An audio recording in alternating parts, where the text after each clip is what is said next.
Baba. Bak fil var şimdi. Ama ben görmüyorum ya. Olmaz mı?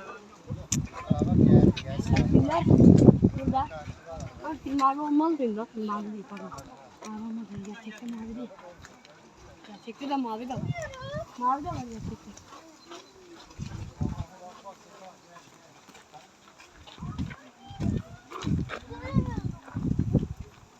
İşler bayağı güzel. Zürafadan büyük. Tamam. Geçer. Bayağı tehlikeli bu arada. Buna yağmur yaklaştınız.